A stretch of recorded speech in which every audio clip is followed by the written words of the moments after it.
Assalamualaikum warahmatullahi wabarakatuh.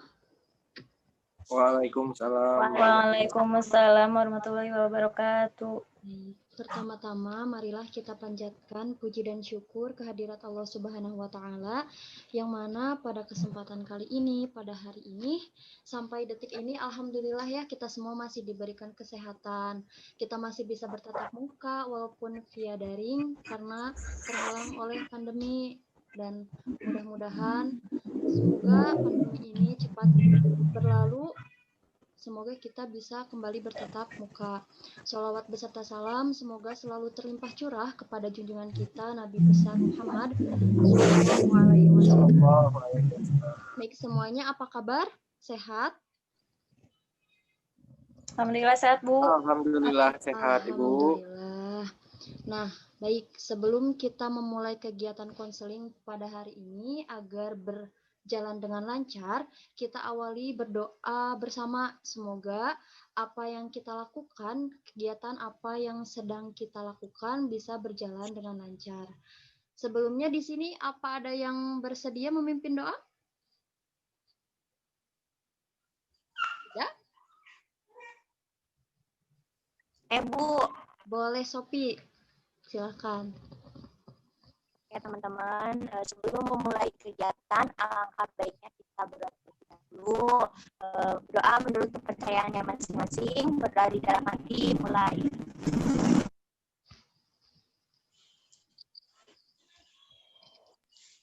Doa selesai. Oke, terima kasih Sophie telah memimpin doa. Baik anak-anakku, agar lebih kenal lagi, karena kita memang sudah saling mengenal ya, tapi agar lebih akrab lagi, agar lebih kenal lagi, kita memperkenalkan diri lagi, tapi dengan menyertakan hobi ya.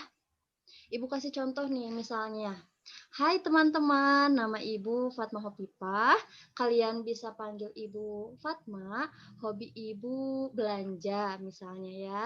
Coba dari Intan.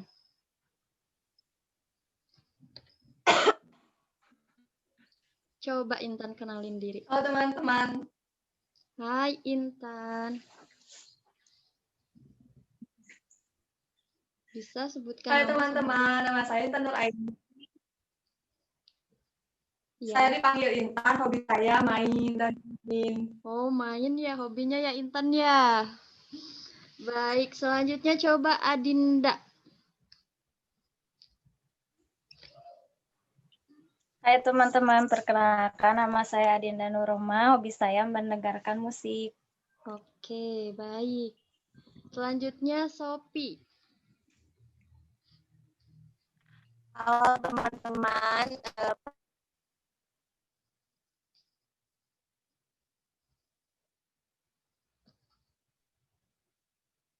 perkenalkan nama saya. Oke, ini ada suara Ibu ada? Ada, barusan nge-lag, Bu. Oh iya. Ada, Bu. Coba, udah ya tadi. Terakhir nih, cowok satu-satunya. Ridwan. Coba. Halo kawan-kawan semua, kenalkan. Kalian sudah kenal saya, tapi saya ingin memperkenalkan lagi. Nama saya Ridwan Syah Taufik. Hobi saya memotret. Oke, Terima baik. kasih. Sudah semuanya ya? Memperkenalkan diri, sudah saling mengenal, sudah tahu apa hobi dari teman-temannya. Baik, sepertinya telah Ibu utarakan ya tadi di awal bahwa hari ini kita akan melaksanakan konseling kelompok. Nah, apakah kalian di sini pernah melaksanakan konseling kelompok sebelumnya? Belum, Bu. Belum ya. Jadi ini pengalaman pertama ya, konseling kelompok. Baik, sebelumnya Ibu akan menjelaskan dulu apa itu konseling kelompok. Jadi, konseling kelompok itu adalah layanan BK yang memungkinkan peserta didik memperoleh kesempatan untuk membahas dan mengentaskan permasalahan yang dialami melalui dinamika kelompok. Dinamika kelompok itu apa sih, Bu? Jadi dinamika kelompok itu pergerakan-pergerakan dalam kelompok. Misalnya kalian mengutarakan permasalahan-permasalahan kalian, terus kalian juga mengutarakan pendapat-pendapat kalian. Nah, masalah apa sih, Bu, yang dibahas dalam konseling kelompok itu? Jadi, masalah-masalah yang dibahas itu adalah masalah-masalah pribadi yang dialami oleh masing-masing anggota kelompok. Anggota kelompok di sini adalah kalian, dan Ibu sendiri adalah pemimpin kelompok. Nah, sampai di sini bisa dipahami? Bisa, Bu. Paham banget, Paham, Bu. Bu. Nah, ada dalam konseling kelompok itu ada beberapa asas di antaranya. Yang pertama itu adalah asas kerahasiaan. Jadi, asas kerahasiaan itu apa yang kita bahas dalam konseling kelompok, sebisa mungkin anggota kelompok tidak membicarakannya kepada orang di luar kelompok ini. Terus yang kedua ada asas kesukarelaan. Jadi, asas kesukarelaan ini bersifat sukarela. Dari kehadiran kalian, dari kalian mengutarakan pendapat itu bersifat sukarela. Apakah sekarang kalian mengikuti konseling kelompok ini karena keterpaksaan? Ada yang memaksa kalian? Tidak, Bu. Tidak, Tidak, Bu. Ibu. Tidak, baik. Oh, Bu. Oke, selanjutnya ada asas keterbukaan. Jadi nanti Ibu harap sebisa mungkin kalian terbuka untuk menceritakan permasalahan kalian secara jujur. Nah, yang keempat ada asas kekinian. Asas kekinian ini di mana masalah yang dibahas sekarang itu bersifat kekinian atau bersifat sekarang. Yang kelima itu ada asas kenormatifan. Jadi asas kenormatifan ini adalah setiap anggota harus bisa menghargai pendapat dari anggota lainnya.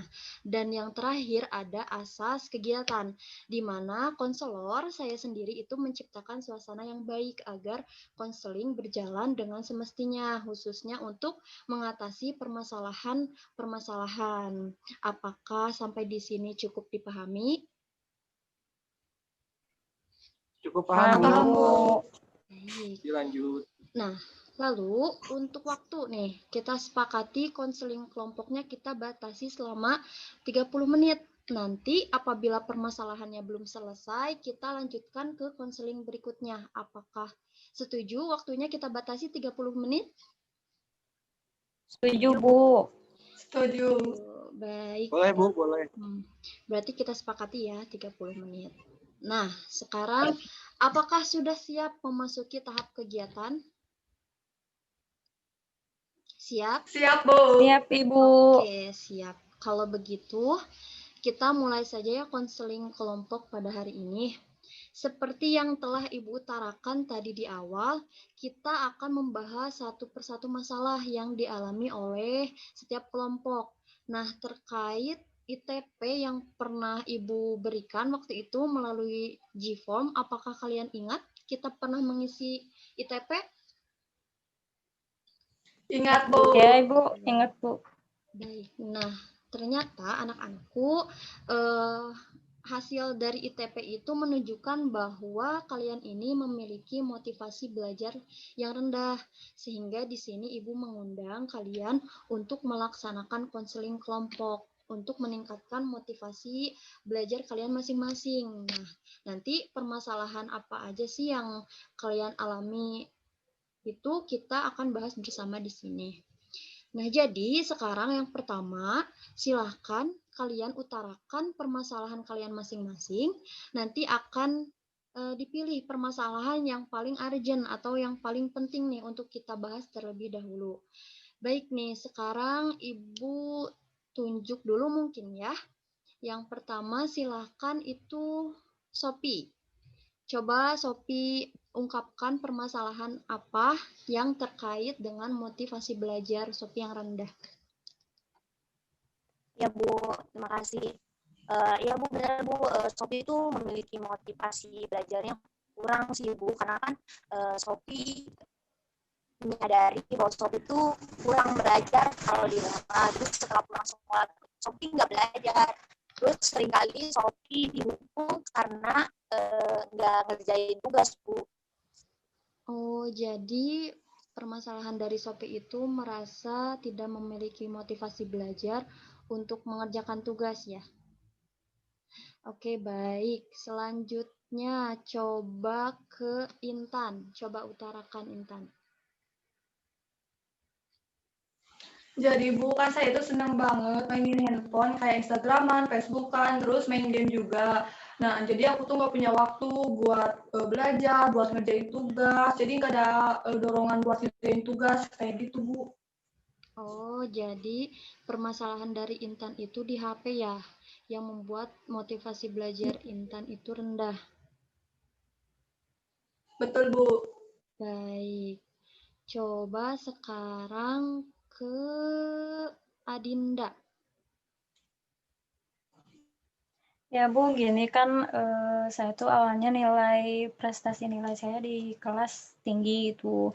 Nah, jadi menurun gitu Bu. Nah, dari situ tuh saya jadi malas belajar gitu Bu. Terus malu juga sama guru-guru di kelas sama teman-teman karena nilai saya turun gitu Bu. Baik, jadi permasalahan dari Adinda itu nilainya menurun ya sampai diperingati oleh beberapa guru. Oke nih yang terakhir coba Ridwan Syah, coba utarakan permasalahannya bagaimana. Jadi problem yang saya alami itu Bu adalah saya jarang masuk ke kelas. Saya jarang masuk. Alhasil jadi saya banyak ditegur sama guru-guru karena memang tidak banyak mengikuti tugas karena jarang masuk. Nah, mungkin itu juga jadi saya banyak alpanya. Jadi saya juga berpikir, sepertinya karena saya banyak alpanya bakalan tidak naik kelas, Bu. Tapi gimana ya? Baik, Ibu bisa mengerti. Mungkin sudah semuanya ya mengutarakan apa permasalahannya. Coba sekarang kira-kira permasalahan siapa sih yang paling urgent untuk kita bahas dan kita selesaikan sekarang? Coba siapa yang mau berpendapat? Mungkin masalahan Ridwan Bu. Permasalahan Ridwan. Coba yang lainnya. Iya Bu, Ridwan Ya Bu. Bu, sama. Soalnya itu kalau udah banyak gak masuk ke sekolah terus apanya mah itu parah Bu. Iya Bu, benar. Ridwan, parah. Jadi masalah Ridwan ya yang urgent untuk kita bahas dan selesaikan. Iya Bu, bahas aja Bu. Oke, baik. Soalnya aku bingung Bu, jadi harus ada solusinya. Baik. Jadi karena banyak nih yang memilih permasalahan Ridwan yang kita bahas, maka yang akan kita bahas terlebih dahulu itu adalah permasalahan dari Ridwan. Karena jarang masuk ke sekolah atau sering alfa sehingga mendapat teguran ya dari guru. Terus juga berpendapat bahwa Ridwan itu nggak akan naik kelas. Nah, apa sepakat semuanya? Sepakat? Oke. Iya Bu. Sepakat Ibu. Oke, baik. Coba sekarang Ridwan ceritakan kembali permasalahan yang sedang dialami sekarang. Iya Bu, jadi gini sebenarnya, jujur saya itu malas buat ke sekolah gitu. Apalagi ketika saya pindah ke rumah nenek, kan asalnya saya di rumah, tapi sekarang saya tinggal di rumah nenek. Karena orang tua saya, ya begitulah, ada problema gitu ya. Mereka berpisah, jadi saya berpikir untuk apa saya ke sekolah gitu, di rumah saja tidak ada orang yang bisa memotivasi saya karena orang tua saya sudah berpisah dan sekarang saya tinggal di rumah nenek, jadi semangat itu makin berkurang Ibu. Oke, baik. Coba ceritakan kembali kapan sih tepatnya gitu Ridwan itu malas untuk pergi ke sekolah? Iya, saya mulai malas pergi ke sekolah itu semenjak orang tua saya bercerai. Di situ saya sudah mulai jarang ke sekolah. Dari rumah saya berangkat, tapi saya tidak sampai ke sekolah. Tapi mulai sering tidak masuk sekolah itu ketika kenaikan dari kelas 10 ke kelas 11, Ibu. Karena kelas 10 saya masih jarang alfanya. Dan semenjak kelas 11 saya sering alfa, ya karena emang sudah makin mulai malas. Oke, coba Ibu tanya sebenarnya tujuan dari Ridwan untuk sekolah itu apa sih? Saya pribadi, Bu, merasa tidak memiliki tujuan karena ya saya sekolah itu disuruh oleh orang tua. Sekarang orang tua saya yang menyuruh saya, yang menjadikan saya motivasi sudah pisah. Jadi saya merasa ya saya sudah tidak perlu sekolah lagi karena saya disuruh oleh mereka, sementara mereka yang menyuruh saya sudah tidak ada. Oke, baik. Jadi dari permasalahan yang telah diutarakan tadi oleh Ridwan, kelihatannya dia malah sekolah ya karena tidak tahu tujuan dari sekolah itu apa. Terus apa sih manfaat dari kita belajar, dari manfaat dari kita sekolah gitu. Nah, apakah seperti itu, Ridwan? Iya, Bu, seperti itu. Baik, jadi kita semua sudah paham ya permasalahan apa dari Ridwan. Nah, baik di sini untuk membantu Ridwan untuk mengurangi sampai menghilangkan permasalahan yang terjadi. Nah, sekarang Ibu akan menjelaskan salah satu teknik yang cocok untuk digunakan dalam permasalahan Ridwan, yaitu dengan teknik modeling. Jadi, teknik modeling ini adalah salah satu teknik BK, yaitu teknik behavioral. Jadi, teknik ini bisa digunakan untuk mengatasi yang terjadi pada pada Ridwan yang paling utamanya. Teknik modeling ini yaitu berakal dari teori Albert Bandura, yakni teknik untuk merubah dan menambah maupun mengurangi tingkah laku individu dengan belajar melalui observasi untuk menirukan perilaku orang maupun tokoh yang ditiru, sehingga individu memperoleh tingkah laku baru yang diinginkan untuk bisa menghilangkan tingkah laku yang diinginkan. Jadi, dalam teknik modeling ini ada tiga teknik ya. Yang pertama itu live model atau penokohan langsung kepada orang yang dikagumi. Kemudian ada juga symbolic model, menggunakan penokohan dengan simbol atau bisa dengan film, dengan cerita dari tokohnya. Terus yang terakhir itu ada multiple model atau penokohan ganda terjadi dalam kelompok penokohannya. Jadi ada mungkin bagaimana seharusnya mengatasi permasalahan dari Ridwan. Nah, yang Ibu pilih di sini sekarang itu adalah simbolik model. Jadi nanti kita menggunakan simbol atau cerita dari tokoh. Jadi kira-kira Ridwan punya tokoh yang jadi inspirasi?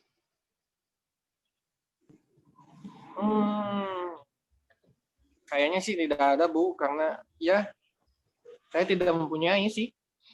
Oke, baik. Nah, sebelumnya Ibu ini kasih kesempatan terlebih dahulu untuk anggota lain untuk membahas masalah dari Ridwan. Silahkan kalau ada yang ingin ditanyakan kepada Ridwan dari anggota lain. Saya, Bu. Boleh. Masa sih Ridwan nggak punya idola?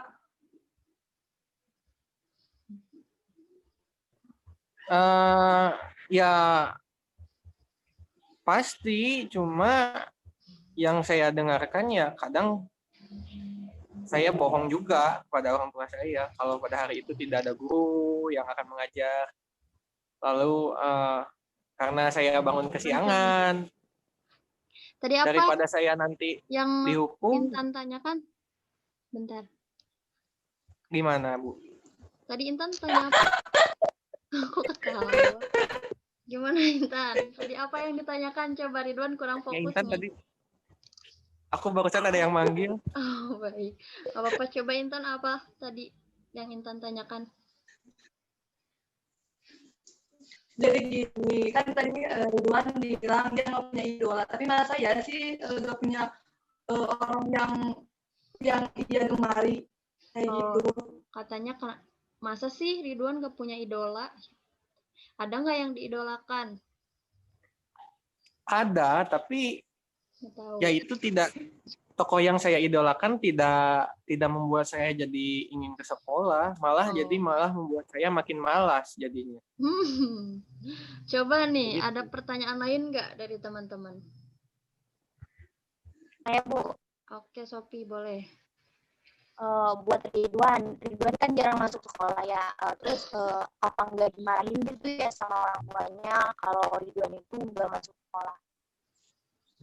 Tuh, suka dimarahin. Ya, pasti marah, cuma ya saya tidak pernah mendengarkan. Kadang saya bohong sih, Bu, tapi ya mungkin untuk cari aman aja. Kadang saya bilang juga kepada orang tua saya kalau hari itu tidak ada yang mengajar, atau karena saya bangun kesiangan, daripada saya dihukum mending lanjut tidur aja di rumah. Oke. Ada yang ditanyakan lagi dari teman-teman?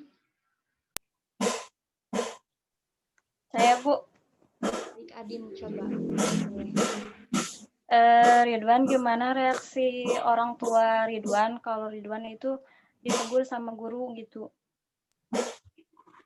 Ya paling mereka cuma nyuruh saya biar belajar lebih giat lagi, karena mereka sedikit cuek sih sama saya, jadi tidak pernah terlalu banyak berkomunikasi.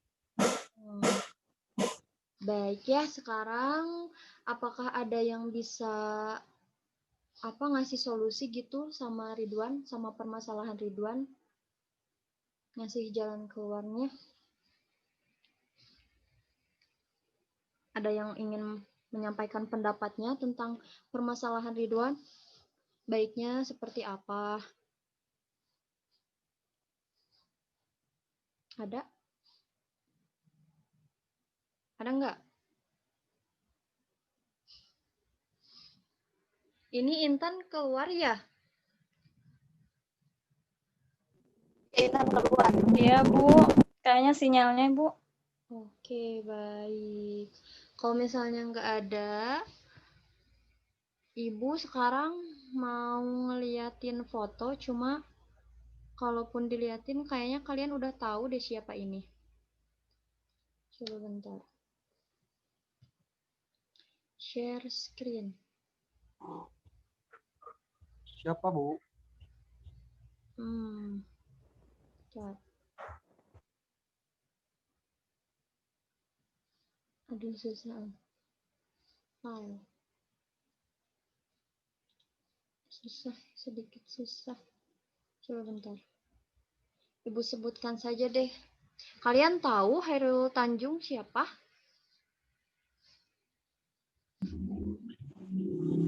Hairul Tanjung. Kalau nggak salah dia orang kaya ya Bu ya, sukses iya, ya Bu? betul. Tahu, pada tahu ini? Ya yang asalnya itu nggak mampu gitu ya Bu, jadi Iya. bisa sukses kayak gitu. Iya, betul. Oh, yang gitu. Iya Bu, ya tahu-tahu. Nah, sekarang Ibu akan menceritakan sedikit tentang beliau. Jadi, Hairul Tanjung itu adalah salah satu orang terkaya di Indonesia. Tapi di balik kesuksesannya itu, sekarang beliau itu pernah mengalami kesulitan ekonomi saat remaja.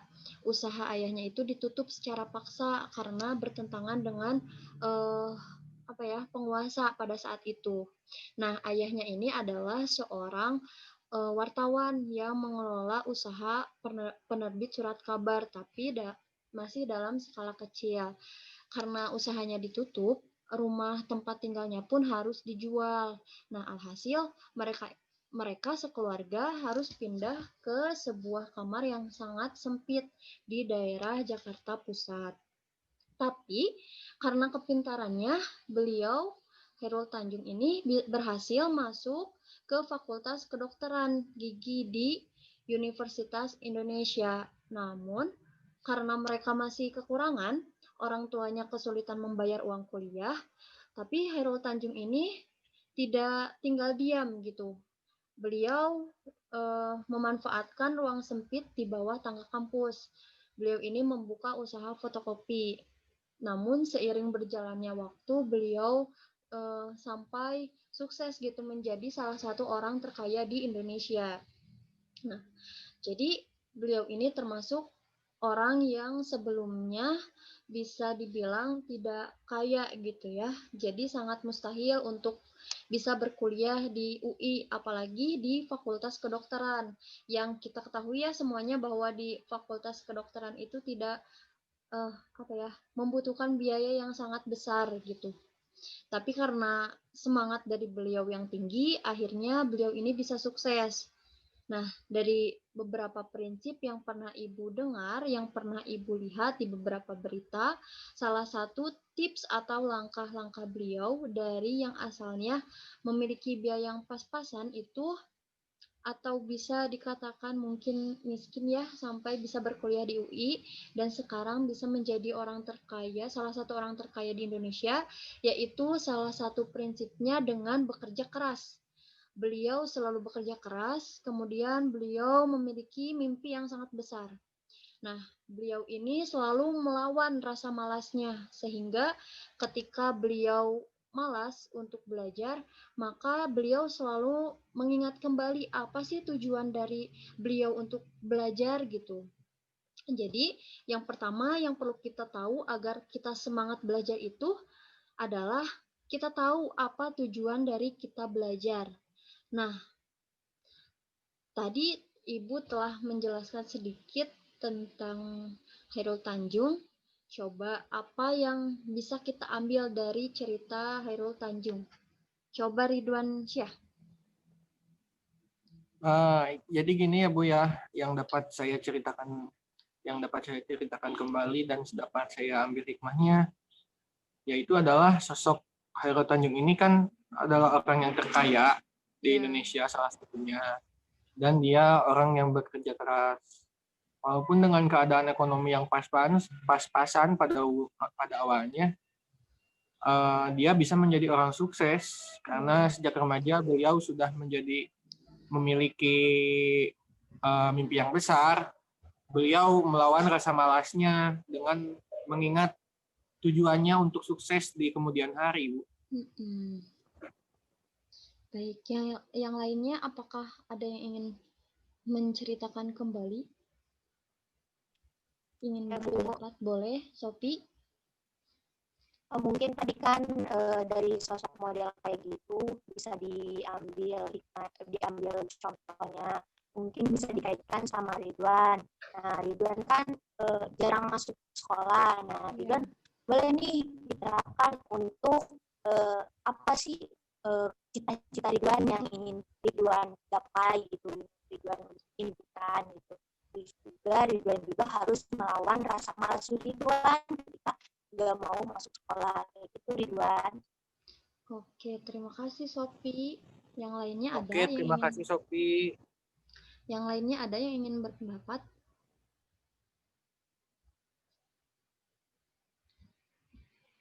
Ada lagi?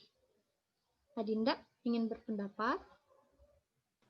Nah, mungkin dari saya dulu ya Bu. Iya, boleh.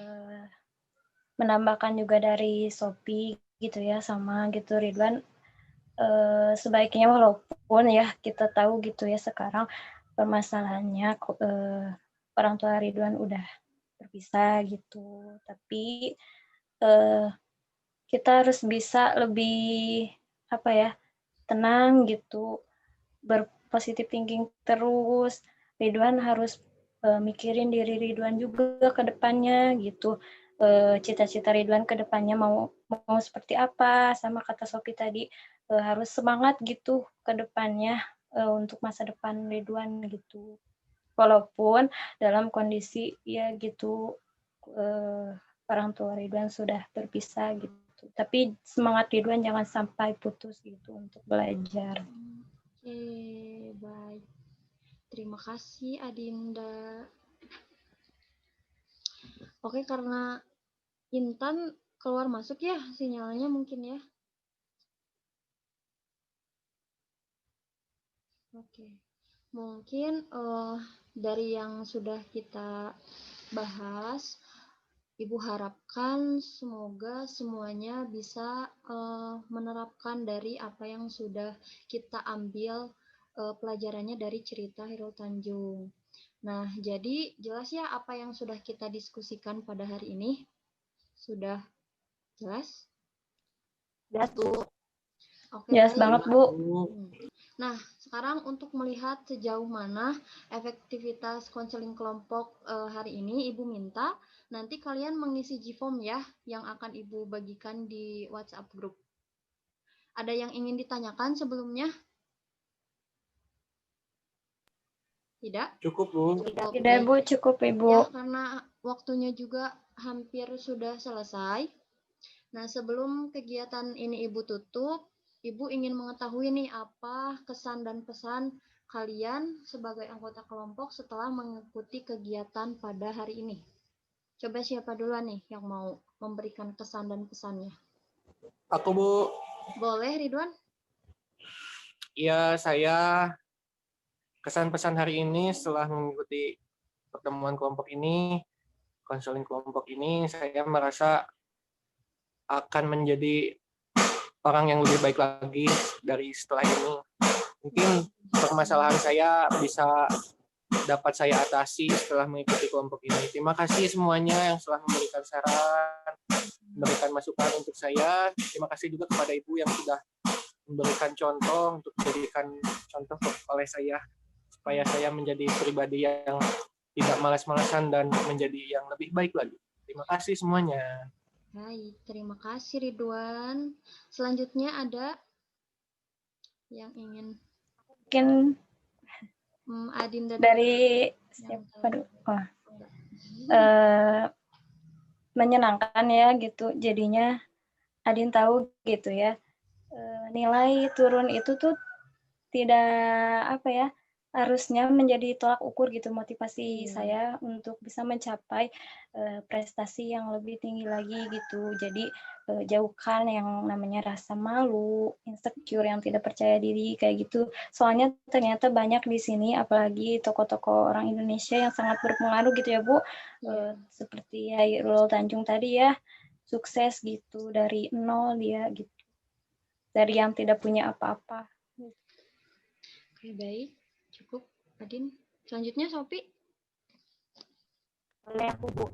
Untuk kesannya ini kan pertama kalinya aku mengikuti konseling kelompok ini. Jadi cukup menyenangkan lah ya, Bu ya. Karena kan kita berbagi memberikan masukan, solusi. Jadi tahu gitu permasalahan tentang temannya itu.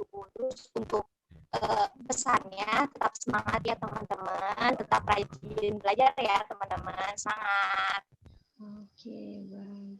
Terima kasih Sophie. Ini Intan ada masuk lagi nih. Apa masih kurang stabil sinyalnya? Kurang stabil ya? Iya Bu, kayaknya Bu. Oke, baik. Masih kurang stabil Bu. Mungkin karena sekarang sudah mau habis ya waktunya, mungkin dicukupkan sekian pertemuan konseling kelompok pada hari ini. Nanti kalau misalnya ada yang belum terselesaikan, boleh kita mengadakan pertemuan selanjutnya. Sebelumnya kita ucapkan alhamdulillah dulu bersama-sama karena konselingnya telah berjalan. Alhamdulillahirabbil alamin. Terima kasih kepada anak-anakku semuanya. Nanti semoga kita bisa bertemu di lain kesempatan. Wassalamualaikum warahmatullahi wabarakatuh. Waalaikumsalam warahmatullahi wabarakatuh.